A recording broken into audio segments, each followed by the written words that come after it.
Bismillahirrahmanirrahim. Assalamualaikum warahmatullahi wabarakatuh. Baik teman-teman, untuk pertemuan pertama kita akan belajar mengenai konsep dasar promosi kesehatan. Kemarin sudah dapat ya materi tentang promosi kesehatan. Ada yang masih ingat promosi kesehatan itu apa?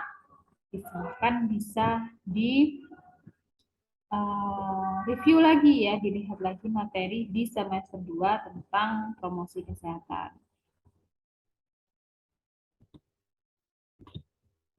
Nah, untuk kali ini, pada pertemuan kali ini, atas konsep dasarnya, karena nanti di akhir mata kuliah ada proyek untuk melakukan pendidikan kesehatan, salah satu program yang ada di bawah naungan promosi kesehatan.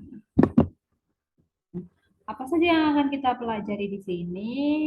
Mulai dari riwayat singkat ya, riwayat singkat promosi kesehatan, kemudian promosi kesehatan itu adalah suatu istilah sebagai payung program-program yang ada, kemudian pengertian kampus itu sendiri, sasarannya siapa, strateginya seperti apa, ruang lingkupnya Promkes itu apa saja, jenis kegiatan promosi kesehatan, kemudian kompetensi Promkes, pertimbangan etika, kode etik, dan hambatan-hambatan yang kita temui saat menjalankan program promosi kesehatan. Langsung saja kita ke pokok bahasan yang pertama, yaitu riwayat singkat promosi kesehatan. Ya. Mungkin teman-teman pernah mendengar istilah ini ya, pendidikan kesehatan, perilaku kesehatan, dan promosi kesehatan. Nah, dapatkah Anda membedakan tiga istilah tersebut? Di akhir perkuliahan ini nanti Anda bisa merangkum, membedakan apa itu pendidikan kesehatan, perilaku kesehatan, dan promosi kesehatan. Karena ternyata tiga istilah ini bukan istilah yang sama, tapi berbeda maknanya.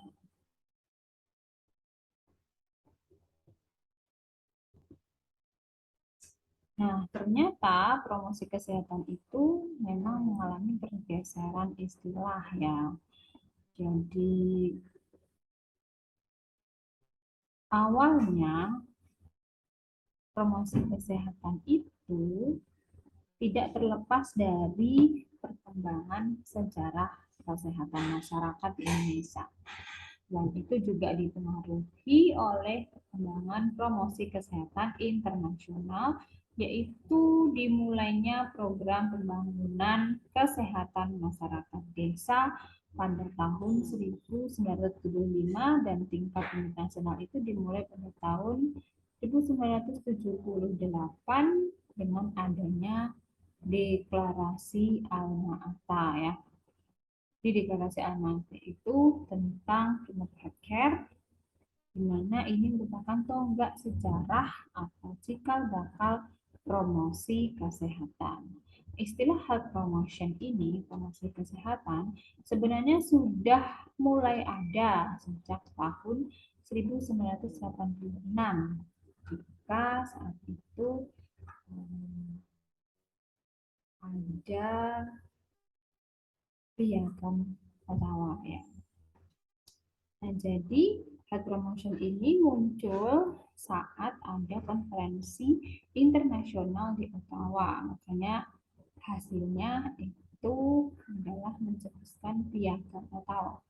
Ini berlangsung atau terlaksana di Kanada pada tahun 1986. Setelah adopsi atau ada istilah dari internasional ini, nah di Indonesia ya, di Indonesia ini ada banyak istilah-istilah yang muncul mulai dari pemulihan kesehatan ya, kemudian KIE ya, ada sosial marketing dan mobilisasi sosial. Nah, seperti apa perkembangan promosi kesehatan di Indonesia? Nah, jadi sebelum tahun 1965, pada saat itu promosi kesehatan itu istilahnya adalah pendidikan kesehatan. Makanya kita sekarang itu menyamakan ya pendidikan kesehatan, perilaku dan promosi kesehatan. Bahkan sekarang pun ada yang menganggap ya promosi kesehatan itu ya pendidikan kesehatan ya pemilihan. Tapi ini ternyata sejarahnya sebelum tahun 1965 istilah kampus itu di Indonesia terkenal dengan pendidikan kesehatan. Nah, dalam program kesehatan ini, pendidikan kesehatan hanya sebagai pelengkap kesehatan, terutama pada saat ada kondisi kritis ya, seperti wabah penyakit, bencana, dan sebagainya. Sasarannya pun pendidikan kesehatan ini masih perseorangan ya, atau istilahnya individu, supaya sasaran program lebih kepada perubahan pengetahuannya. Jadi kalau Penkos pendidikan kesehatan itu sasarannya masih seputar kognitif atau perubahan peningkatan pengetahuan seseorang. Kemudian periode tahun 1965 sampai 1975 sasaran program mulai memperhatikan masyarakat. Nah, saat itu juga dimulainya peningkatan tenaga profesional melalui program Health Educational Service atau disingkat HES. Tetapi intervensi program ini masih banyak yang bersifat individu, walau sudah aktif ke masyarakat. Sasaran program adalah pengetahuan masyarakat. Jadi sudah mulai berkembang dari Penkes yang hanya individu, pengetahuan individu, ini berkembang ke pengetahuan masyarakat. Selanjutnya pada tahun 1995 sampai 1985, istilahnya mulai berubah menjadi penyuluhan kesehatan ya. Di tingkat Departemen Kesehatan ada yang namanya Direktorat PKM ya. Nah, PKMD menjadi andalan program sebagai pendekatan community development. Nah, saat itu mulailah diperkenalkan dokter kecil ya pada UKS yang kesehatan sekolah di SD. Kemudian pada tahun Nah, ini pada tahun 1894 ini mulailah berubah namanya promosi kesehatan ya. Nah, tapi belum sekompleks sekarang ya promosi kesehatan itu sekarang lebih kompleks karena dia merupakan payung dari berbagai program dan jenis kegiatannya itu banyak ya.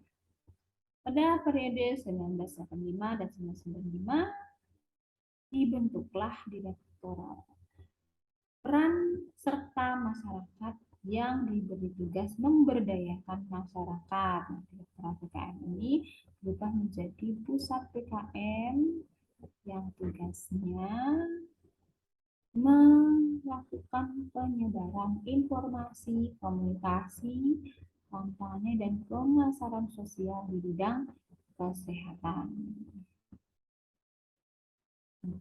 Nah, istilah PKM ini sekarang itu dikenal dengan istilah pusat pelayanan terpadu. Kemudian tahun 1995 hingga sekarang istilah PKM ini berubah menjadi promosi kesehatan ya.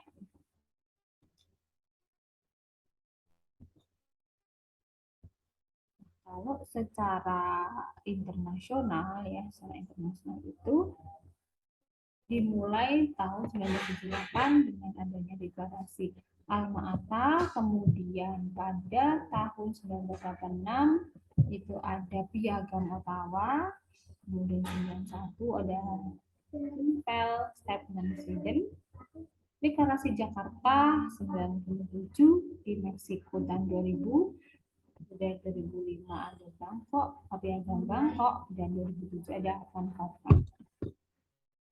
Nah, kita bahas satu-satu ya untuk deklarasi Alma-Ata ini. Deklarasi Alma-Ata itu menghasilkan strategi utama dalam pencapaian kesehatan bagi semua health for all melalui pelayanan kesehatan dasar primary healthcare. Nah, apa saja programnya apa saja yang dicetuskan di deklarasi Alma-Ata ini ada tentang promosi kesehatan, kemudian kesling ya kesehatan lingkungan, pemberantasan penyakit, kesehatan keluarga dan reproduksi, perbaikan gizi masyarakat, dan pelayanan kesehatan. Selanjutnya, 1986 tadi, Piagam Ottawa ini ada hubungannya dengan strategi Promkes yang akan kita bahas nanti. Jadi di Piagam Ottawa ini dijelaskan mengenai strategi Promkes yaitu ada advocating, kemudian enabling, dan mediating ya. Jadi ada advokasi, kemudian pemberdayaan, dan mediasi. Sedangkan yang berhubungan dengan promosi kesehatan itu ada tentang kebijakan pengawasan kesehatan, kemudian lingkungan yang mendukung, ada reorientasi pelayanan kesehatan, keterampilan individu, dan gerakan masyarakat.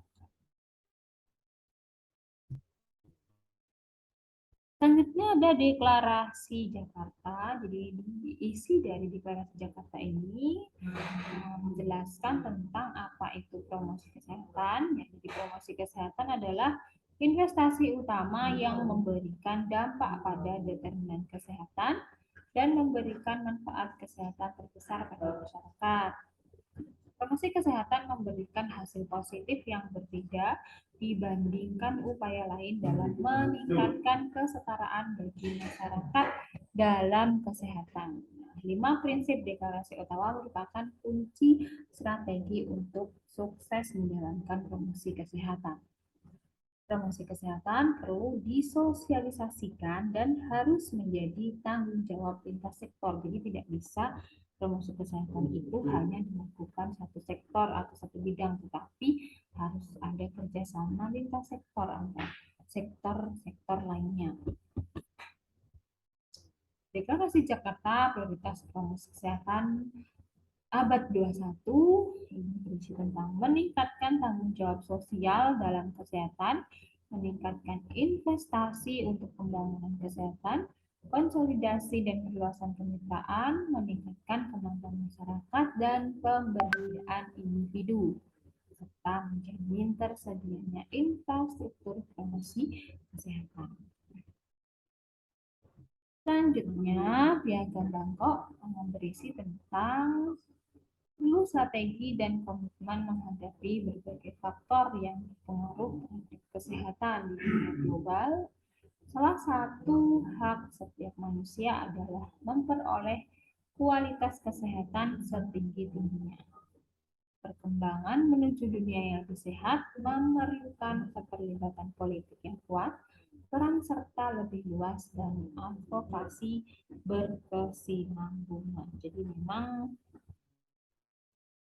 promosi kesehatan ini bisa promosi kesehatan dimulai dari hak ya hak setiap manusia untuk memperoleh kualitas kesehatan setinggi-tingginya, dan promosi kesehatan bisa berjalan ketika ada keterlibatan politik yang kuat ya, karena sebagai pembuat keputusan ya kebijakan politik itu sebagai pembuat keputusan yang akhirnya memang diperlukan untuk memaksa ya istilahnya untuk mengubah perilaku kesehatan pada masyarakat luas.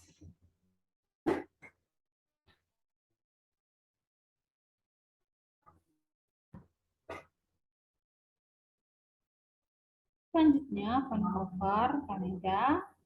Hasil konferensinya bahwa fungsi kesehatan mempengaruhi peningkatan kemitraan transportasi, mengembangkan sains dan teknologi dalam mendukung promosi kesehatan, mengembangkan inovasi baru dalam pertukaran dan penerapan sains dan teknologi, promosi kesehatan melalui berbagai pendekatan kebudayaan dan regional.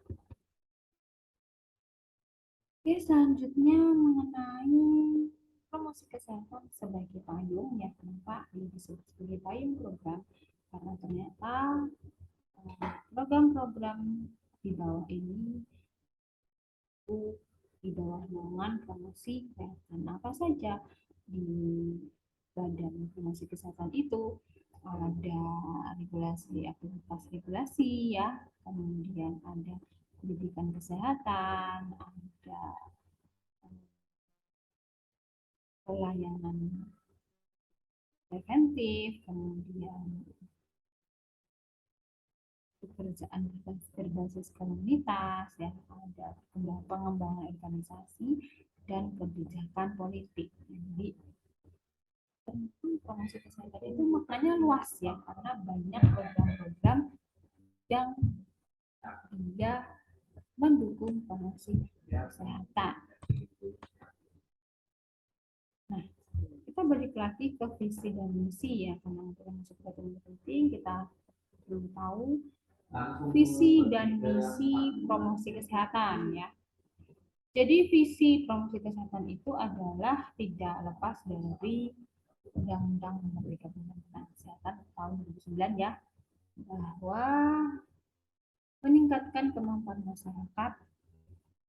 Visi dari promosi kesehatan adalah untuk meningkatkan kemampuan masyarakat untuk memelihara dan meningkatkan derajat kesehatan. Jadi sehat, masih ingat sehat ya, definisi sehat itu bukan hanya secara fisik saja yang sehat, tapi fisik, mental, dan sosialnya.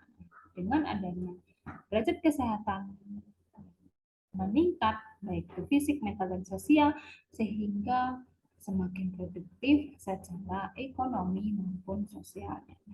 Untuk menjalankan visi ini, tentu diperlukan misinya.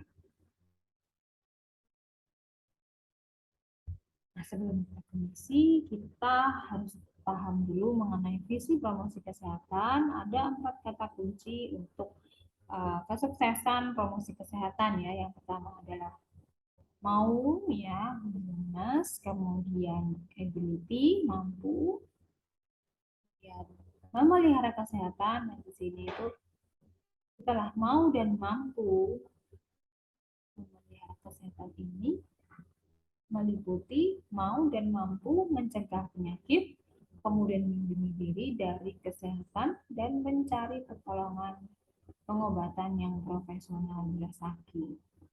Yang keempat, meningkatkan kesehatan. Nah, kalau kita berbicara tentang meningkatkan kesehatan, berarti mau dan mampu mencegah penyakit dan kesehatannya perlu di.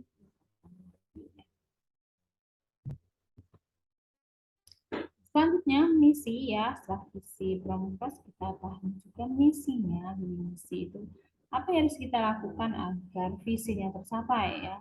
Ada tiga misi promosi kesehatan, yaitu advokasi, mediate, dan enable ya. Advokasi ini maknanya adalah meyakinkan para penentu kebijakan atau pengambil keputusan ya, kemudian menjembatani, mediator ya. Tapi kita menjembatani antara sektor kesehatan dengan sektor yang lain sebagai mitra, kemudian enable mengampukan atau memelihara dan meningkatkan kesehatannya secara langsung atau melalui tokoh masyarakat. Selanjutnya kita ulang lagi, dan ini juga ada di set saya yang semester kemarin ya, tentang pengertian promosi kesehatan. Jadi apa itu promosi kesehatan? Promosi kesehatan merupakan suatu proses ya, proses karena panjang ya, tidak langsung. Suatu proses yang bertujuan memungkinkan individu meningkatkan kontrol terhadap kesehatan dan meningkatkan kesehatannya berbasis filosofi yang jelas mengenai pemberdayaan diri sendiri. Atau bisa disebut promosi kesehatan adalah upaya pemberdayaan masyarakat agar mau dan mampu serta mandiri dalam melindungi kesehatan diri dan lingkungan dengan meningkatkan kesadaran dan kebiasaan memelihara dan meningkatkan kesehatan. Jadi kesehatan itu upaya untuk memberdayakan, bukan berdaya ya, pemberdayaan masyarakat. Ya, jadi bagaimana kita melalui promosi kesehatan itu bisa mengubah perilaku, kemudian uh, pengetahuan dulu ya, pengetahuan, kemudian membicarakan perilakunya berubah agar mau dan mampu serta mandiri dalam melindungi kesehatan diri dan lingkungan. Contohnya tadi, kalau dia itu sudah memiliki pengetahuan ya, benar ya, perilakunya pun juga tepat gitu ya, untuk melakukan pencegahan ya, seperti imunisasi atau KB gitu ya, pencegahan atau preventif agar tidak terkena penyakit, atau kalau yang sudah terkena penyakit bagaimana bisa mencegah agar tidak semakin parah ya, karena yang namanya pencegahan itu tidak hanya mencegah sesuatu yang belum terjadi, tapi bisa juga agar yang sudah terjadi tidak semakin parah. Nah, selanjutnya sasaran. Sasaran Promkes itu siapa aja? Sasaran Promkes ada primer, sekunder, dan tersier ya. Kalau yang pertama adalah primer, ini sesuai dengan misi pemberdayaannya, ya, misalnya promosi kesehatan pada kepala keluarga, kemudian ibu hamil atau anak sekolah. Kemudian yang sekunder ini sesuai misi dukungan sosial, jadi promosi kesehatan sasarannya adalah tokoh masyarakat ya, eh, sebagai orang yang berikan dukungan gitu. Jadi kalau kita itu menkes ke masyarakat misalnya, kan lebih kena kalau kita bawa ya, kita bawa dukungan sosialnya itu tokoh masyarakat adat ataupun tokoh agama yang lebih meyakinkan mereka ya. Kemudian tersier ini sesuai misi advokasi, yaitu sasarannya adalah pembuat kebijakan, semua pembuat kebijakan mulai dari pusat hingga daerah-daerah. Nah, kalau secara umum atau secara perorangan itu siapa aja sih sasarannya?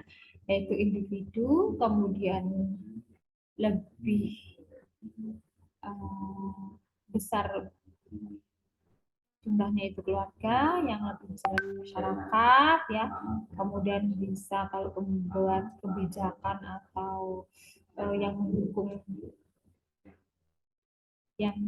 kegiatan itu bisa LSM, lembaga pemerintahan atau institusi. Jadi ini sasarannya banyak ya, proses itu tidak hanya individual tapi bisa lingkup yang lebih luas.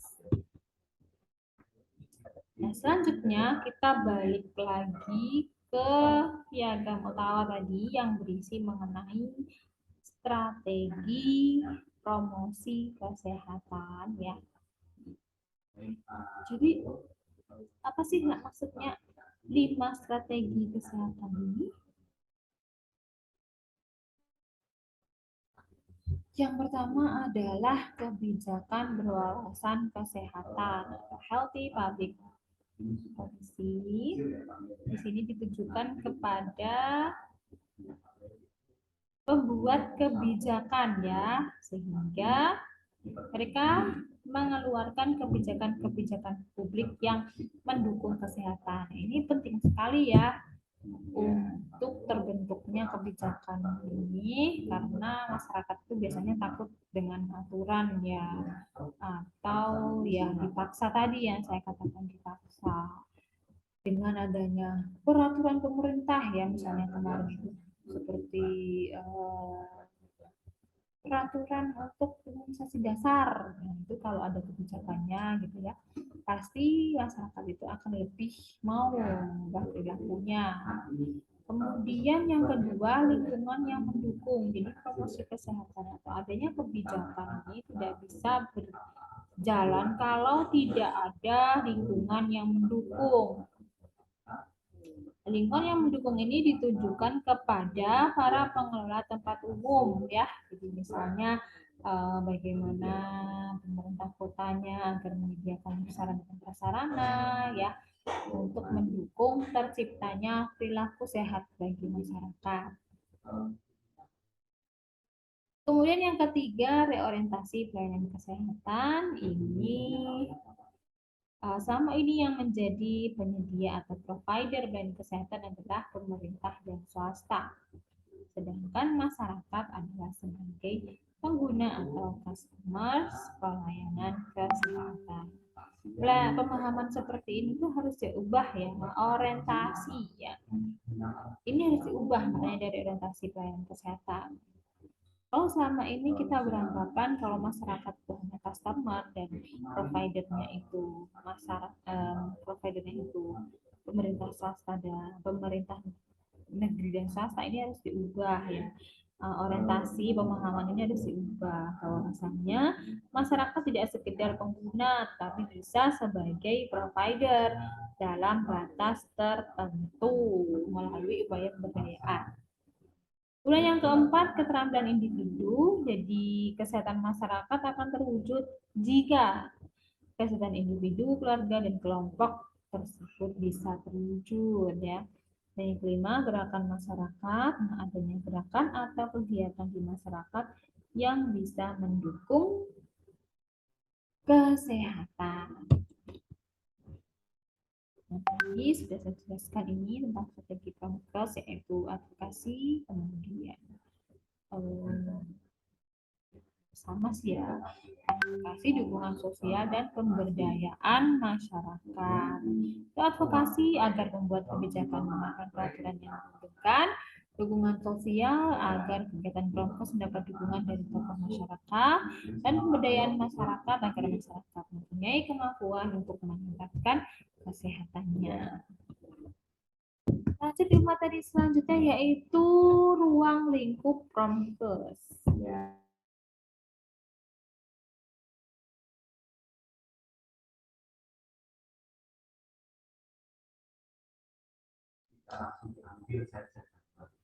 Selanjutnya ruang lingkup Promkes. Jadi ilmu yang mencakup promosi kesehatan dapat dikelompokkan menjadi dua bidang ya, ilmu perilaku menjadi dasar dalam bentuk perilaku manusia dan ilmu-ilmu yang diperlukan untuk intervensi perilaku, yaitu pendidikan, komunikasi, manajemen, dan kepemimpinan. Jadi untuk menjalankan promosi kesehatan kita memerlukan dua bidang ilmu. Yang pertama ilmu perilaku dan ilmu untuk intervensi perilaku. Nah, contohnya apa ilmu perilaku? Ada psikologi, antropologi, sosiologi ya. Sedangkan intervensi perilaku itu ada pendidikan, komunikasi, manajemen, dan kepemimpinan.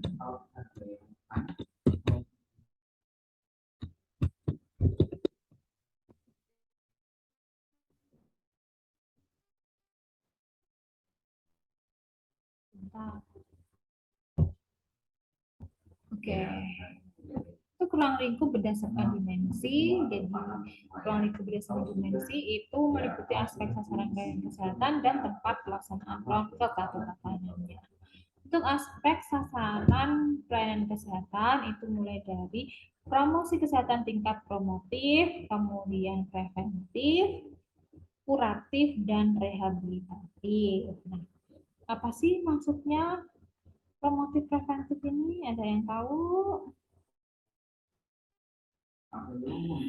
Jadi untuk tingkat promotif ini berarti kita melakukan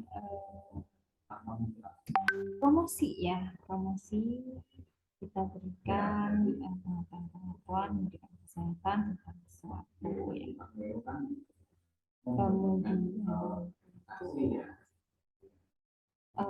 contohnya ya, jadi promosi kesehatan pada tingkat promotif ini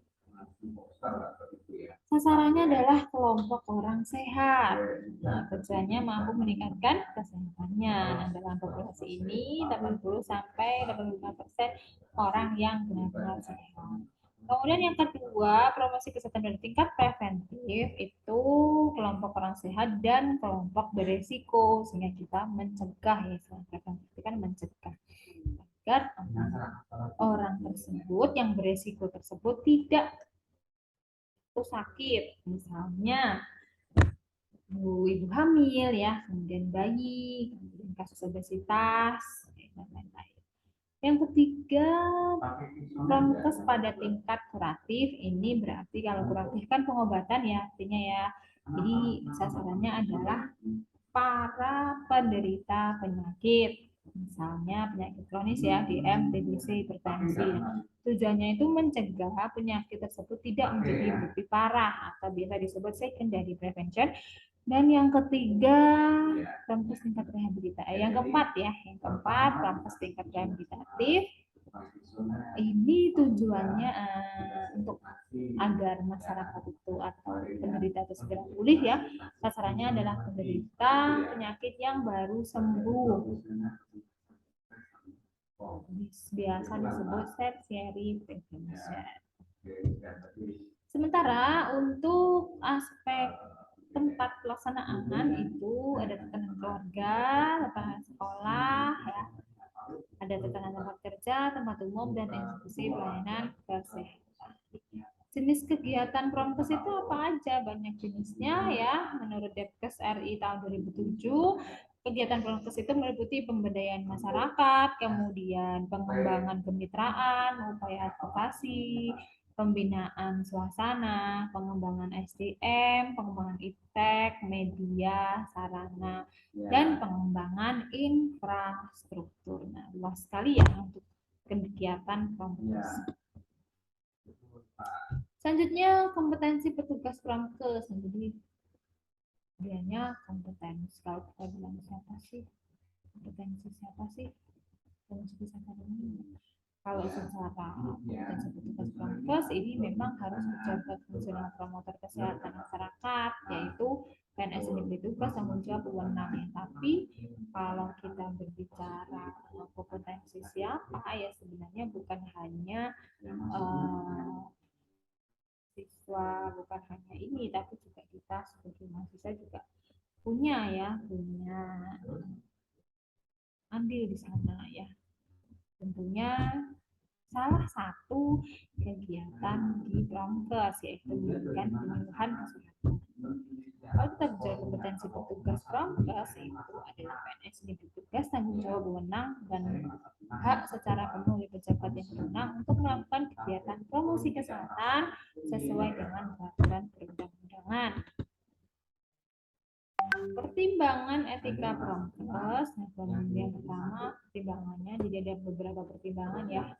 Promotor kesehatan tidak akan menunda pelayanan atau informasi dilihat dari status pengetahuan yang memberikan manfaat kepada klien. Kemudian promotor kesehatan menghargai kerahasiaan informasi yang dapat diakses kecuali atas permintaan hukum dan demi kepentingan klien. Jadi meskipun dia bisa mengakses semua informasi rahasia masyarakat, ini tidak diperkenankan untuk membuka atau menyebar kecuali ada permintaan hukum dan demi kepentingan klien. Yang ketiga, promotor kesehatan harus tidak melakukan kegiatan prokes yang tidak kompeten. Jadi kalau dia memang tidak kompeten di bidangnya, maka jangan dilakukan. Lakukanlah kegiatan yang memang Anda itu ahlinya atau Anda itu kompeten di kegiatan tersebut. Nah, kode etik promotor kesehatan ini hubungan dengan klien, lebih baik konsultasi saat merencanakan dan mengevaluasi, saling menghargai tanpa memandang suku, agama, ras, gender, dan yang diskriminasi.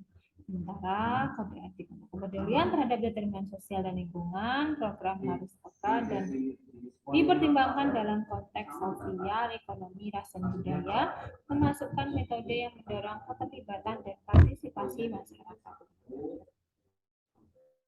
Yang terakhir tentang hambatan-hambatan prokes, jadi ada beberapa hambatan yang bisa mempengaruhi berjalannya kegiatan promosi kesehatan. Yang pertama adalah struktur dan sikap medical establishment, hambatan individual dan jaringan kooperasi dan perencanaan yang rumit. Untuk struktur dan sikap medical establishment ini lebih mendorong penyembuhan daripada pencegahan. Jadi biasanya pihak kesehatan itu mengobati daripada mencegah. Hambatan individual ini kebiasaan dan persepsi dan dengan kooperasi berkaitan dengan model, metode, dan media yang sesuai. Bagaimana sudah paham tentang konsep dasarnya? Jadi tugasnya adalah silakan Anda merangkum tentang konsep dasar promosi kesehatan sesuai dengan poin-poin yang saya jelaskan dengan bahasa yang sederhana. Ya namanya merangkum juga tidak sedikit-sedikit banget ya, tapi merangkum itu harus konsepnya harus muncul semua tadi yang saya jelaskan di depan. Silahkan dikerjakan di ketik 4 Times New Roman 12, kemudian disertai daftar pustaka atau sumbernya dan diupload di kantong skalsa. Nanti saya buatkan kantong skalsanya karena ini terlambat, maka saya akan beri waktu 1 minggu ke depan untuk upload tugasnya. Baik, terima kasih, selamat belajar. Ada salah maaf, saya akhiri. Wassalamualaikum warahmatullahi wabarakatuh.